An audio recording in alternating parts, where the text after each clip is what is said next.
Tunay nga na hindi mapapantayan ang tuwang naidulot ni Mang Dolphy sa ating lahat at sa kasagsagan ng kanyang laban para sa kanyang karamdaman, nakakatuwa na marami pa rin ang nagpapahalaga sa kanyang naging kontribusyon sa pelikula at telebisyon na sinasabing malaking bahagi ng ating sining at kultura. Ang kampanya para maitanghal si Dolphy bilang national artist sinusuportahan ng mga matagal na niyang kasama sa industriya. Kaya naman makakasama natin ang isa sa mga malapit na kaibigan ni Mang Dolphy, walang iba kundi si Ginoong Herman Moreno. Kuya Germs, good morning po. Thank you very much for joining us sa News to Go. Unang-una po, binisita niyo na po ang inyong kaibigan si Dolphy. Mga 3 days ago na nandun And how kasama is he? Well, hindi naman kami nakapasok, pero may window na natatanong mo siya. At siyempre, nandun yung kalungkutan mo na nakikita mo na isang tinitingala mong komedyante na nakaratay na gano'n, ano. And todo bantay si Shasha, yung mga anak niya, nandun lahat sa paligid, ano. Siyempre, nakakalungkot para sa amin. Lalo pa yung image ninyo of Dolphy, yung masayahin, bibo, tapos you see him na... Alam mo, hindi biro ang ginampanan ni Parin Dolphy sa industriya.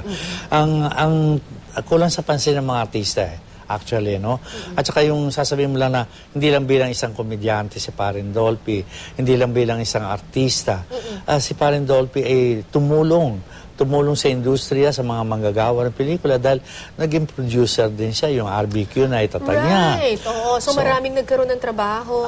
At hindi lamang yung mga tao sa industriya, kundi yung mga iba rin tao na lumalapit sa kanya, humingi ng tulong na naaabutan niya. So maraming bagay, ano. At saka ito, lagi ko nasasabi na ang artista ay parang gamot yan Pag ang tao nalulumbay, lalo na sa panahon nito na katakot-takot na problema binibigay sa atin ng mga ibang tao na mayroon pang mga tungkulin, sa kanila pa nagmumula ang problema. Kami, ang ginagawa namin, aliwin ng mga tao, bigyan ng kasiyahan dahil alam naman natin na sa panahon to, anong gagawin mo para maaliw ka? Either magbukas ka na telebisyon, manood ka ng sine, o kaya kung meron mga live show, pupunta ka riyan para makalimot ka lang ng problema. Pero tayo mga narito, may problema rin. Pero hindi natin pinahalata pag tayo nasa harapan ng camera, ang ginagawa pa natin, yung tungkulin natin, na aliwin natin ang ating mga manonood. Si Parin Dolphy, mula sa tanghalan, sa pelikula, telebisyon, radyo, lahat yan. At hindi lamang stationary na sa isang lugar lang. Pumupunta pa yan ng probinsya, sa iba't ibang bansa, para aliwin yung mga kababayan natin, yung mga nakakamiss na sa mga artista natin.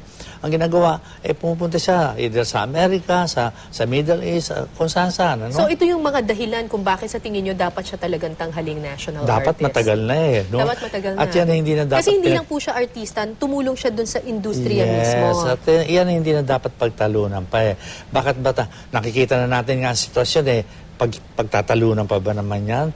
Ano ba naman yung para ibigay mo ang isang karangalan na meron naman pinatunayan si Parin Dolphy, naging best actor din niya, kahit bilang komedyante, umarte din, nagpaiyak din, nagpatawa, lahat nandoon na.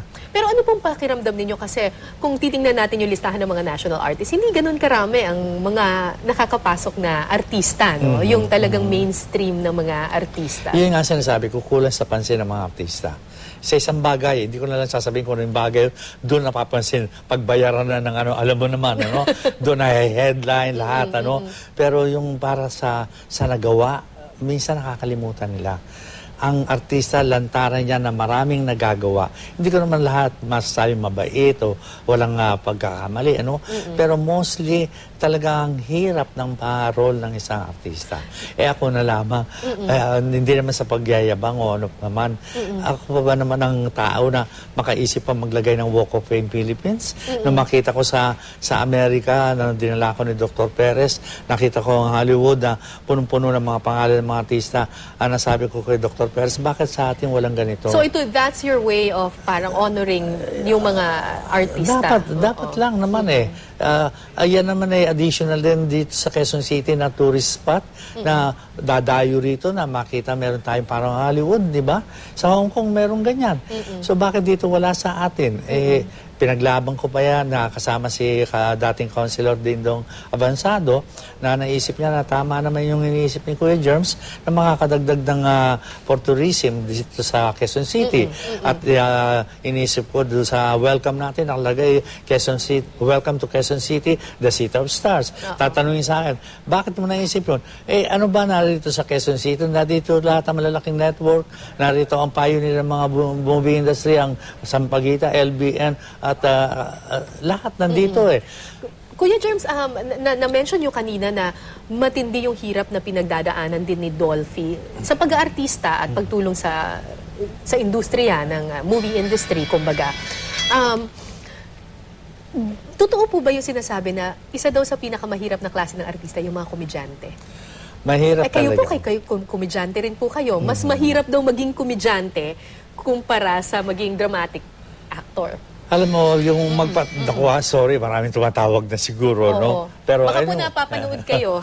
Anyway, alam mo yung magpatawa ng tao, napakahirap yan Napakahirap.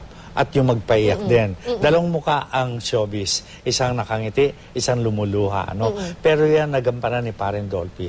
Just imagine, para patawanin mo ang tao, at saka yung tumungtong ka na entablado, live, nandyan ang audience, para patawanin mo, mahirap gawin. Mas mahirap magpatawa kaysa magpaiyak. Yes, at nabanggit ko rin kanina na pag ang isang komedyante na hindi mo masasabi na hindi rin nakakaranas sa problema. Pag may problema yan at nandun ka sa... Kailangan kalimutan mo muna. Kalimutan mo muna at nandun yung dapat mong gampanan, magpatawa ka pa rin ng tao. Mahirap yan. Oo, tsaka sabi na it takes a certain kind of intellect Kailangan may kakaiba kang talino kasi may timing yan Mabilis ang pagbibitaw ng salita, lalo na kung meron kang kaiksena, kung paano mo ibibitaw yun sa tamang sistema, no? Dahil pag wala ka sa timing, wala mangyayari. It's an art. Yes, of course.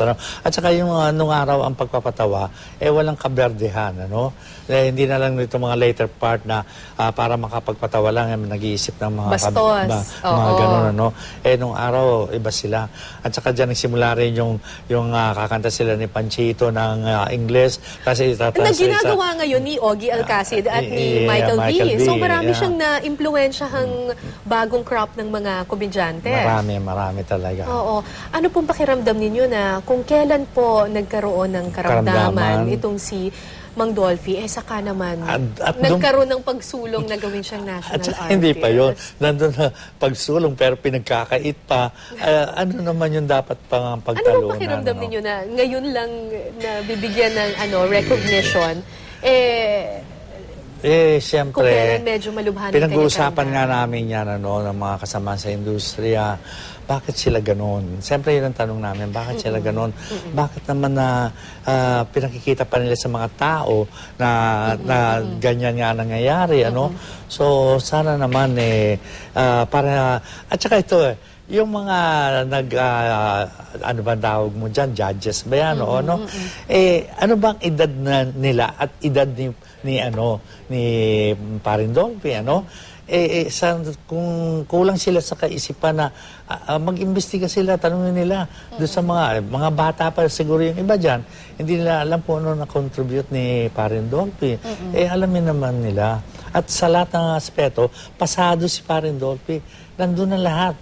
Ano pa naman ang hahanapin nila? Kung meron po kayong final na po, mensahe or testimony para kay Mang Dolphy, alam ko po, nagbigay kayo ng mensahe sa kanya nung ni-interview po kayo dun sa Makati Med. Ano po ang... Ako sinabi ko lang, wag naman silang pero sabi ko, walang tulugan Huwag ka munang matutulog dahil marami pa talagang umaasa sa kanya at yung mga milyong-milyon, o bilyon, sabihin na natin, na pinaligayan yung mga tao. Siyempre, ayaw naman natin ma-miss natin siya, di ba? At lalo tigit na malaki, ako lamang malaki natutunan ko sa kanya Dahil nung siya nag-independente na, silang dalawa ni Panchito, kami ni Boy Alano pumalit na bilang komedyante sa Bakuran ng Sampaguita. So, isang mga pangyayari din na hindi ko makalimutan, nung ang Lea Production gumawa ng isang pelikula sa tulong ni Direk Emmanuel Burlasa, dapat silang dalawa ni Panchito doon sa pelikula. Ako napili na ipalit kay Panchito, no? At doon pa ako nahirang napalaban din na Best Supporting Actor. Hindi man ako nanalo, pero karangalan ko na rin yun na na-nominate ako nung panahon na yun. And of course, sa eksena namin, siyempre kung hindi maganda ang dating ng eksena namin, hindi siguro mapapansin ng mga taga-FAMAS during that time. Nako, ipagdasal natin ang paggaling nitong si Dolphy. Every day of my life, I always pray for everybody na buhay pa at yung mga namayapa na, hindi ko nakakalimutan yan. And to Parin Dolphy, inulit ko na mahal ka namin at malaking kontribusyon na nagawa mo. Gawin man kang o hindi na national artist, para sa amin, masigit pa ron ang dapat mo makamit. Okay. Maraming salamat po, Kuya Jerz. Thank you very much. Thank you very much. Pasensya ka na. Okay lang po.